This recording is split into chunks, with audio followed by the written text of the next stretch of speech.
Guys, আপনারা কি জানেন পাবজি মোবাইল শুধু 4 মাসের ভিতরে ডেভেলপমেন্ট করে তারা বিটা টেস্টিং এর জন্য লঞ্চও করে দিছিল।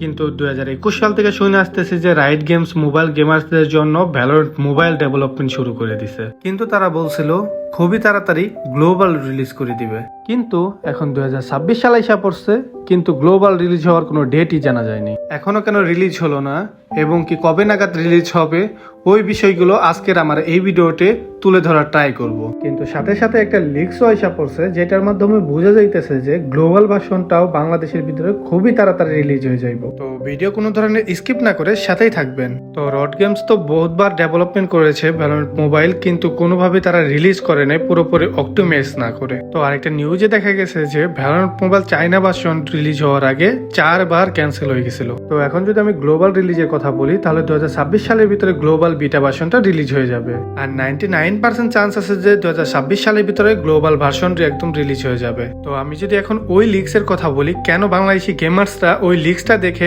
এত বেশি আগ্রহ জাগাচ্ছে যে গ্লোবাল ভার্সন খুব তাড়াতাড়ি এসে পড়তেছে। আর ডেভেলপারদের ভিডিওর ভিতরে একটা জিনিস লিক হয়ে গেছে, যেটা হয়েছিল এই ক্যারেক্টারটা বারবার দেখাচ্ছিল।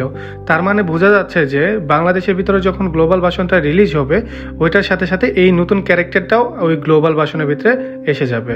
আর এই এজেন্টটা গ্লোবালি বিটা ভার্সনের ভিতরেও আসতে পারে এবং কি চাইনিজ ভার্সনের নেক্সট আপডেটটার ভিতরেও আসতে পারে। আমি শিওরলি বলতে পারি নেক্সট আপডেটের ভিতরে এই এজেন্টটা আসবে না। স্ক্রিনে দেওয়া যে এজেন্টটাকে দেখতে পাচ্ছেন, এটা একটা লিক্স এর মাধ্যমে দেখা যাচ্ছে যে এইটাই শিওরলি ভাবে চাইনিজ ভার্সনের ভিতরে নেক্সট আপডেটের ভিতরে আসবে। আর এই এজেন্টটা গ্লোবাল বিটা ভার্সনের সাথে সাথে এই এজেন্টটাকে আপনারা দেখতে পাবেন। তো আপনাদের এই লিকটা দেখে কি মনে হচ্ছে ওটা অবশ্যই কমেন্ট বক্সের ভিতরে জানাবেন। আর আপনাদের যদি ভ্যালোরেন্ট মোবাইলের গেম প্লে দেখতে হয়, তাহলে আপনারা আমার চ্যানেলটা ভিজিট করতে পারেন। অবশ্যই সাবস্ক্রাইব করে দিবেন। ধন্যবাদ।